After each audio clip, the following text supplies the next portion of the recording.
Okay, hello and welcome to Tuesdays with Troy. I'm Troy, and today we will be discussing Key 6 from my book, X Free 9 Keys to Freedom After Heartbreak. If you have the book, please turn to Key 6. That's what we'll be working on today. And if you don't have the book, don't worry about it. You're more than welcome to still participate in the conversation and you won't get lost.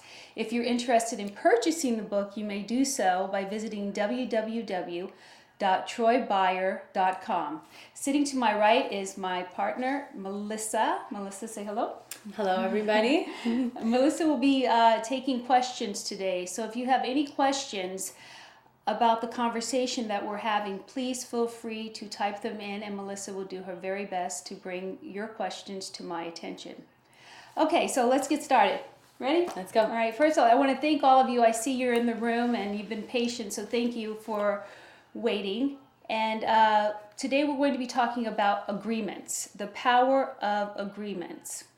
Now, what a lot of people don't know about agreements is that agreements are the foundation of a successful relationship. Being aligned with your partner is really important when it comes to having a relationship that works, because I'll give you an example why agreements are so important. When we're driving our cars, we all agree to stop at the red light. Can you imagine what would happen if we didn't agree, right? It would just be one big traffic jam. So that just gives you an example of the power of agreements. When you're aligned with your partner, it's a green light for love. It's a green light for your relationship. Now, last week we were talking about key 5, finding the treasure you hunt. Now, the thing about key 5 is once you find the treasure you hunt, what you look for next are you look for a partner who's actually going to give you the agreement you're looking for, letting you know that he or she is in agreement on giving you the treasure you hunt. Okay, so my example is the treasure I hunt is safety. That was my thing. So when I met my ex-husband on my first date, he was really, a perfect gentleman. Chivalry wasn't dead. He made sure that I walked towards the buildings. He walked along the curb. And I thought, okay, his behavior was providing the agreement that I was looking for in terms of, would this man keep me safe? And then by our second date, in his very typical seaplane way, he said to me, all you need to do is figure out how to get the problems on your shoulders, off of your shoulders and onto mine. And after that, I was like, I do. That's you were in. And that was it. I was like, this guy just wants to keep me safe. Okay, so my treasure was safety. And then I heard him make this agreement to keep me safe. Now, we're always looking and listening for those agreements. Now, there are 3 types of agreements. There's the silent agreement, there's the written agreement, and there's a verbal agreement. The silent agreement, I'm going to come back to that in a second, but first I want to talk about the written agreement. Written agreements can be anything from prenuptial agreements to contracts, right? Just like that. It's in writing, both people agree, and then you sign your name to it. And then there's the verbal agreements. Verbal agreements are things like wedding vows, or, we're going to go steady, you're my girl, that kind of thing. That's the verbal agreement. And then there's silent agreements, and silent agreements are the most lethal agreements, or they can be the most powerful agreements. A silent agreement. And the thing about agreements is that whenever there's disharmony, there's a broken agreement. So agreements are the glue that bonds people together, or they can be the scissors that cut people apart. Today, I want to focus more on the silent agreements because, like I said, those are the most lethal agreements, or they can be the most powerful ones.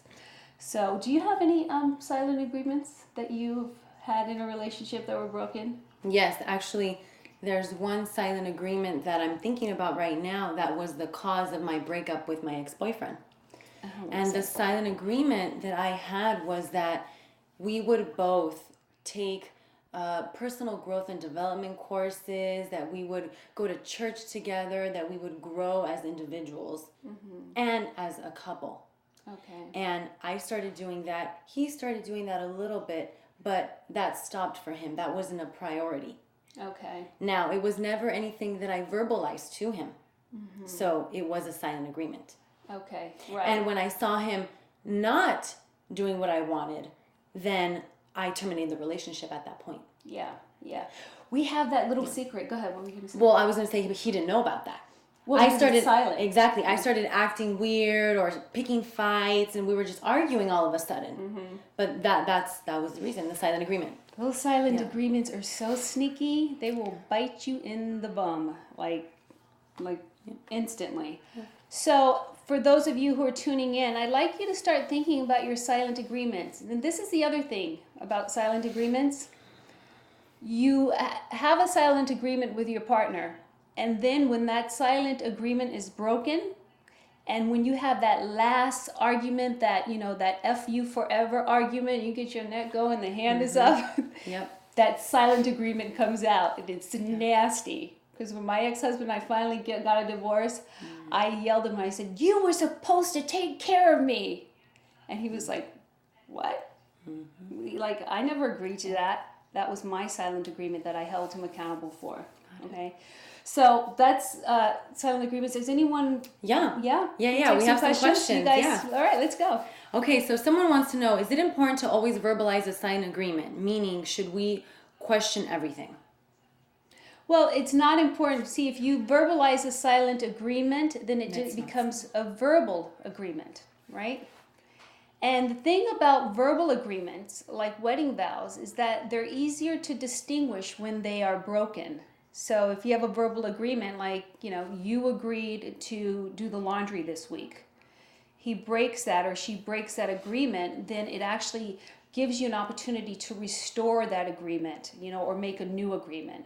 So once the silent agreement is spoken or written, it's no longer silent. That's why I'm working with you guys tonight on, or depending on when you're watching this today, I'm working with you on silent agreements, because those are the little sneaky ones. And you make those agreements with yourself about the person you're with, okay?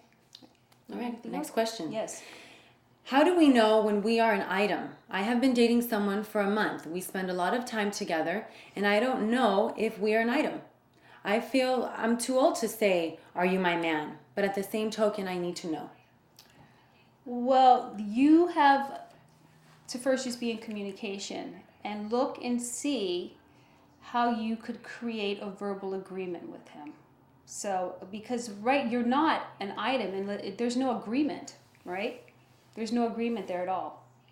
So he hasn't agreed to be your man, you haven't agreed that you're his woman, or maybe you have with yourself. So be careful there, because you might be making a silent agreement that's going to set you up for failure. There's no relationship without agreement. It's a related ship. There's an agreement there, okay? Next question. Yes. Okay, someone asks, Troy, if we are starting to talk to our ex again, how do we ask where we stand now? You're starting to talk to your ex again. Well, you're going to have to, again, it's agreements, very good. You see, this is the thing. Broken agreements lead to emotional injury. Emotional injury leads to challenging circumstances, and challenging circumstances lead to your crutch, whether it's wine or smoking or whatever it is, and then that leads to addiction, and then you're out of the game, okay? So you're wanting to know what's going on with you and your person that you're just now starting to be in communication with. You gotta have to open your mouth and create some agreements. Nothing is real in the world without an agreement. For example, I can say to Melissa that this right here is a basketball. Let's just say she and I are the only two people in the entire world. I say to Melissa, this is a basketball. And Melissa says, "No, Troy, that's not a basketball, that's a guitar." So then what is it? There's no agreement. Right? But if we both agree that it is a baseball, then it would be a baseball. Then it would be a baseball. In spite of the fact that in this world, it's called a cup. And regardless of what other people think it is. That's right, exactly. So I'll give you another example of the power of agreements. I know this couple, they've been married for 50 years, and I'm sure you guys know couples like this, okay? This couple they argue all day long. They go to church, they argue on their way to church, they argue on their way home back from church. They just argue.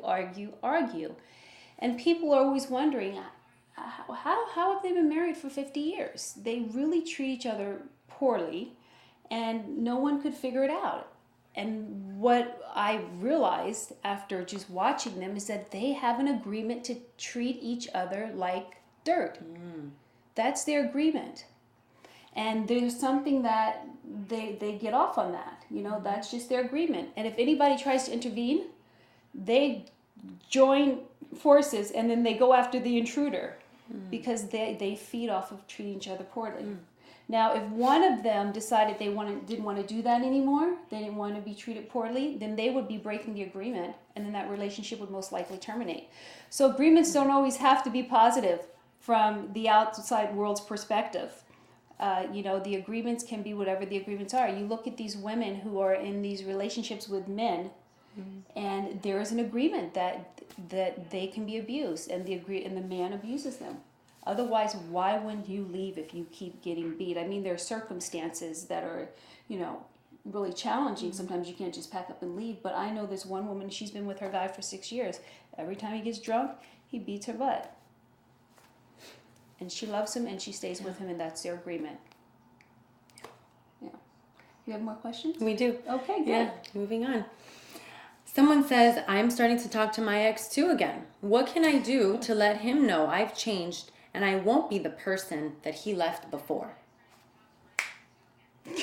Break it down, baby. Like, I'm done playing around. Well, first of all, good for you. Good for you. That's awesome. Now, again, it's agreements. Who were you before? There was an agreement on who you would be in that relationship. So before you do any major shift and flip the script on him entirely, just be in communication and say, look, this is who I was. This is who you were accustomed to me being. Now I like to create who I am committed to being in this relationship now. And if he's aligned with that, then you have agreements around that. And if he's not, then he will be your ex again. Because you won't tolerate that. People cannot stand a relationship where the agreements are broken. It's just too painful. Okay? All right, next question. How do you make an agreement, verbal, silent, etc., with someone who never communicates? It's like pulling teeth. Yeah, that is challenging. How do you, well, you can't. You have to be in communication, but this is the thing. If there's no communication, there's no relationship. Communication is crucial to a relationship. And as a result of being in communication, you're able to create agreements, and agreements are the foundation of, relationships that are harmonious. So if there is no communication, there's no commitment to harmony, and it's probably not someone you want to be in a relationship with. Okay, it's really important, you guys, to be in communication. I bet this person's in communication when there's certain things that he or she wants. So it's a form of domination when people aren't in communication. It's a covert form of domination. The same thing I notice about people that speak softly. You're trying to have a conversation, you're like, yeah, well, I'm like, what?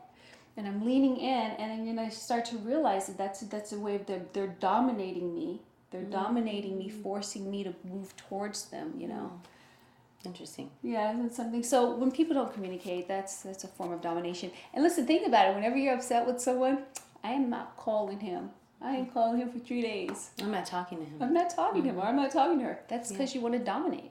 There you go. Especially if you know they're waiting for your call. So not communicating is a form of domination. Okay? There you go. Right. All right, next question. All right. As women, do we verbalize our expectations too early and push men away by seeming too needy or too independent? Sure, why not? I think we do. We like to talk, so you just got to hook up with someone who's going to listen to you. I think because we're emotional by nature, we internalize everything about us is internal, right? That we need to express that we're in touch, and I think sometimes we do jump the gun a little bit. Present company included, right? But so what? That's just what's so. And if they can't roll, then they need to get off. right? Like, that's it. Yeah, that's what I was going to say. Somebody who really wants to be with you and is going to appreciate you, they're Yeah. going to like that quality. They'll find it endearing. Yeah, exactly. They'll be like, honey, you know, you might want to put a filter between your brain and your mouth and have some discrimination. But otherwise, yeah, I think we do, and so what? There you go. Next question. Okay. Someone says, Troy, I was in a relationship for 3 years with someone whose communication lacks and is a little insensitive. How do we get them to understand our needs and wants? Well, you have to be in communication. And this, you guys, I know it looks like we're sort of getting off the topic here with an agreement, but if there's no communication, there's no agreement. So it really is relevant. You guys, you got to open your mouth and start talking. You've got to speak. You have to be a demand. That's what I was saying in the last webinar, is that we have to allow ourselves to be free to want if we're going to have the freedom from our wants. So it's about opening your mouth and speaking. And you know what? I'm just going to push the envelope a little bit here. It's like, if you're not getting what you want, I hope you're not giving up anything someone else wants. I mean, really, it's like sometimes we are in relationships and, you know, can open everything but your mouth. So, you know, just listen, if it ain't working, it ain't working. You got to be in communication. Make your needs and your wants known, period. Okay, I think these are the questions we have for now. Okay, good. All right, great, you guys. Thank you. Okay, so we're going to do some exercises and have you identify your broken agreements, okay?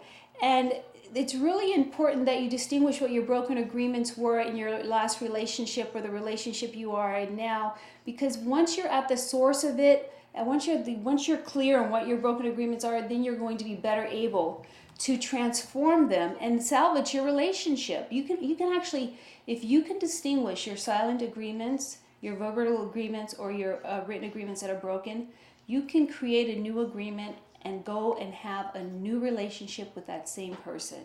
It absolutely works. Because when we get with someone in a relationship, there's the agreement that brings us together, and then we're with them for 10 years, say, and then that agreement no longer even applies to us, and we're wondering why we're bored in the relationship. It's because we need to make some new agreements. Those agreements expire. Agreements have a shelf life. They're like milk. They will expire, and the relationship will turn sour, and you're going to just throw it out because you didn't create new agreements. So let's look at your agreements and see what you have created in your relationship. Now, to do this, you will need a pen and paper, okay? And is there anybody, before we go on with the exercise, is there anyone who's not clear on what I mean by agreements? This would be your chance to ask us. Anything? No? No. Okay. We actually do have some questions regarding the first part of the segment, if you'd like to address those, or would you like to Yeah, why let don't we do people those know before we go on? Yeah. before the exercise? Yes. Okay. So what are the questions? Right. So someone says that their agreement is that a man must pay for everything. That is my silent agreement. She said broken, but I think she meant that is her silent agreement, right? If he does not, I say, I'm sorry. If he does pay, she says he's a man.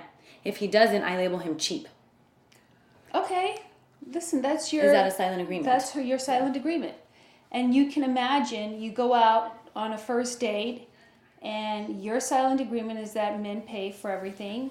And you sit down and after dinner the check comes and he says, okay, your half is 50%. Oh, wait a minute, but I didn't get a coffee.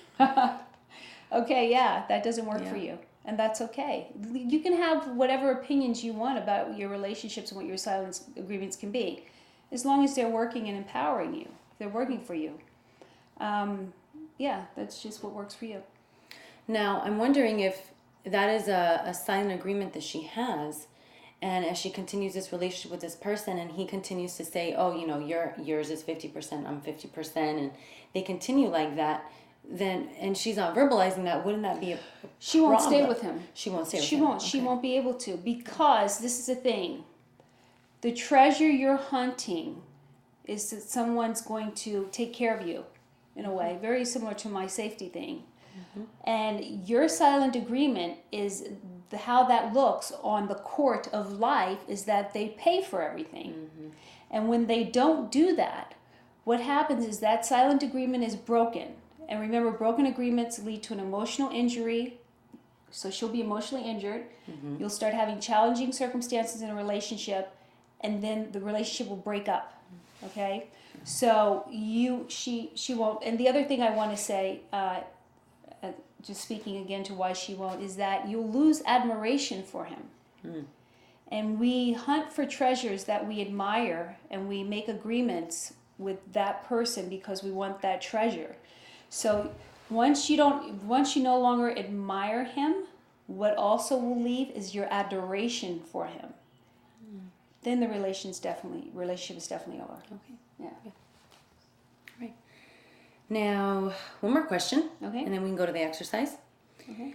It is a silent agreement when in the first 2 years the gifts and attention is there, and then it fades away because they're getting too comfortable. Yeah. They're agreed. There's the gifts and all that other stuff. So that's their agreement, right? That's their communications. They're going to shower you with gifts and blah, blah, blah. And that's why it's time to make a new agreement. That's exactly what I mean when I say agreements expire. They have a shelf life. You need to sit down and go, okay, now this is how it used to be. Now I got that agreement doesn't work anymore. Can we make a new agreement? Can I pick out one gift a month from Tiffany's or Neiman Marcus? Preferably, right? You want to say, can I can I choose a gift? I really loved how you used to shower me with gifts. And then you say to him, what new agreement can I offer you? What would you like? And then give him an opportunity to communicate that. Then you have these whole new set of agreements, and it's going to be so exciting watching each other fulfill on these agreements. Okay? Right. Okay. I think Ready? We'll do the exercise. Yeah. Okay.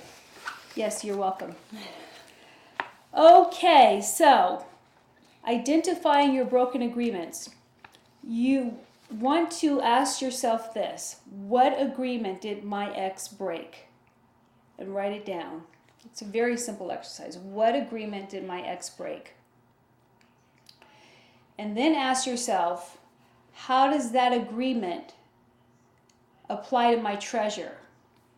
So what agreement did he make, and how did that actually apply to the treasure that I hunt in life? Okay? And then you're going to do the same thing with yourself. You're going to ask yourself, okay, what agreement did I break with my ex? What agreement did I break, and how did that impact his treasure? Or how does that apply to the treasure that he hunts for on the sea of love? Okay? Right. So, do you have a one that you broke? An agreement that you broke? Yeah. When you were going through the exercise, I was thinking about it, and the agreement that I broke was to be cool. To be like, not cool like, I mean cool like peaceful. Yeah. Like there's nothing wrong, chill, not dramatic, peaceful. Right. Cool, calm, and collected. Yeah. That was my agreement, and I broke it. Yeah. I was the love of my life. I broke so many agreements with him. But one of the agreements that I broke, he was going to medical school at the time. And I'm sorry, he was an intern, and he worked a lot of hours. And my agreement was to keep the home nice for him. That was the agreement. That was my verbal agreement, that I was going to make sure dinner was on the stove when he came, because sometimes he'd be in the operating room for hours. And I was just going to keep the house nice and be a woman, sort of, whatever that is, right? And I could see I started getting really lazy, because, sometimes he'd come home and the food was like cooked 4 hours ago, but the surgery went on forever and forever, or he lost a patient. But I was still I just stopped cooking, and I stopped cleaning, and I stopped doing all those things. And had I known what I know now, I would have made some agreements, and I would have kept it together. Yeah. So I can definitely, and how that the treasure that he hunted, that he was hunting, was support. Yeah. he needed someone to hold the house down because he had to go to work, and I definitely broke that Right in with an axe. Yeah. It's okay. It happens. It's okay. It's okay. No, happens. it's good. I That's love why it. we're I here. love that I can like really see it so clearly now Yeah. because I was so afraid to go in another relationship, until I really got to the source of it. I thought, what if I did it again? But now I know I got to honor my agreements. And when I can't, then I need to make a new agreement. There you go. So I'd love to hear from some of you. What's your broken agreement and how did that apply to your partner's treasure? Okay. Do you have any? Not yet. No Okay. questions yet. All right. So what else do I want to say about broken agreements? Oh, actually, yes. Troy, we have a comment now. Okay, All right. great. My Just before we go on, you guys, if you're complete and you got your broken agreement, we'll wrap it up early tonight. So if you do have any questions, now would be the time to shoot them over, okay? But broken agreements is pretty cut and dry. Yeah. It's either you keep your agreement or you break them. And if you do break them, remember to make new ones if you want to save the relationship. Yeah. It's that simple. Okay, what do we have? One of our viewers says, my ex said my agreement was not to be emotional. I never committed to that. I just wasn't for the first 4 months. I went through some rough times and he could not handle me needing him emotionally. So he said I changed. I never said I would never feel or cry. I just had no reason to prior. Okay. So the silent agreement that your ex made regarding you was that he would not have to be there for you emotionally. Mm-hmm. And so when you started crying, he says you changed. I call it you broke his silent agreement. And remember, when agreements are broken, that leads to emotional injury, challenging circumstances, and it's broken, okay? So that's what went down with that. I'd be interested in finding out what his treasure was. Your agreements always have something to do with your treasure. And I'm sorry you had that experience. Yeah. Okay, next comment, question. I was fussing and nagging a lot and he does like confusion at all. He doesn't like confusion at all, almost treating him like he was my child. Okay, you were fussing and nagging and keeping him like, okay, so... And he does not like confusion. Yeah, so his silent agreement is that you wouldn't be chaotic or, So very good, you guys. You're now starting to see what the silent... You probably already had an idea of what it was, but now you actually can start calling it what it truly is and calling it by name. I always say when you name it, you can claim it, and that's the beginning of transforming it. So that's good. All right. Someone says, my agreement that my ex broke was trust. When he left to move to another state and didn't say goodbye, the agreement I broke was I became a little weak because he was not there for me emotionally. Okay, but he left while you guys were still together, so he betrayed your trust. Okay, that's a broken agreement.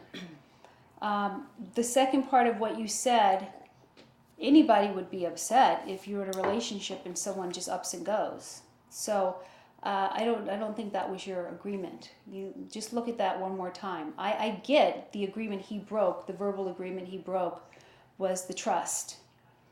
Okay, but look and see what you broke before before he left, because somewhere there was a silent agreement that he had made about you and who you would be for him, and then when you broke that, the relationship was over as far as he was concerned, and then he left, and then the verbal agreement was broken, okay? Those silent agreements are so deadly. Yep. Yeah. Now, okay. Someone says, my broken agreements were being peaceful and not to withdraw when I didn't get what I wanted from the relationship. Okay. And then the same person says, so what's his treasure? I think he's confused about that himself. Okay, so her broken agreement was being peaceful. Okay, got that. Yeah, and not to withdraw when she didn't get what she wanted from the relationship. So it seems like they might be viewing this together, because then she asks, so what's his treasure? I think he's confused about that himself. Okay, got it. Yeah, that's it. That's not a clue. That's a comment. Yeah, got it. Very Well- good. You guys, you're doing a great job at distinguishing your broken agreements and connecting it to your treasure. That's really great. All right. Really, really great. All right. Someone else has another question. Okay. They say, Miss Byer, isn't it important to have an agreement with ourselves first before we create agreements with anyone else? Absolutely. And you know, we make agreements with ourselves all day long. But it's just like the lady who was saying that she expects men to always pay. That's a silent agreement she's made with herself. But there are other agreements that we make with ourselves, and they have the same impact on us as they do on relationships, because the number one relationship we'll ever have is with ourselves. So you can make an agreement to lose weight. You make that agreement with yourself. When you break that agreement, what happens? It's a broken agreement that leads to an emotional injury, that challenging circumstances after that, and then you're upset with yourself. So yeah, we have agreements that we make with ourselves all day long. Like I have it every day. I make an agreement to get my to-do list done, which I break every day too. I know it's just not enough hours in the day, but I make a new agreement the next day. Yeah, And that's the important part. that's right. You don't get stopped No, at that No, point. no. You move on. sometimes I do. I mean, you know, I'll say I'm going to go to the gym 3 times this week and I don't. And then I'm like, forget it. I'm just not going to go at all. You know, I do. I get stopped and then I just got to Recommit. get back on. Yeah. Get back on that horse. All right. Next question. My husband broke the trust by going through my emails and cell phone. How do I learn to trust him again? Okay, that was probably a silent agreement, your trust, and he broke that. You're going to have to make a verbal agreement around that now. Yeah. You're just going to have to go look. On the down low, I just assumed that you wouldn't be going through my stuff, but now that I see that you are, I'd like to make a new agreement with you, a verbal agreement that I need you to commit to, and that is that you're not going to be going through my stuff. And hold him accountable. Make him honor his word that he gives you. Okay? All right. All right. That's all the questions for now. Okay, you guys. Well, thank you for stopping by. I noticed some of you wanted to know if I was on the Steve Harvey show this morning, and I was not on the show this morning. I will be on the show next week. We're going to be taping it live from Los Angeles, right here in LA. So I will be on the show, but I'll be on Thursday morning instead of Tuesday, just right around the holidays until they get their scheduling all lined out. Just check my website if you want to know when I will be on the show, and you can check my website out at www.troybyer.com. The other thing I want to say is you guys make sure that you do sign up on my website, that you subscribe, because beginning our next week's show, we're going to be sending out an email blast letting you know when we'll be live. And also, I've been coming in during the week to hang out. I think some of you may have stopped by. Sometimes I'm at home just kicking it and I just go on and I see how many of you are in the chat room, and I just want to really acknowledge you guys and the conversations that you're having, because you're rewatching these pre-recorded webinars and you're really coaching each other and you're caring for each other. It's fantastic. And then once in a while I sign on and I get to be with you as well. So thank you. We're building a wonderful community and it's just great having you guys. All right. And also, if you want to get the book, it's available at Amazon.com, X-Free 9 Keys to Freedom After Heartbreak. You can also order the ebook at www.troybyer.com. Thanks, you guys. Go and have a magical week.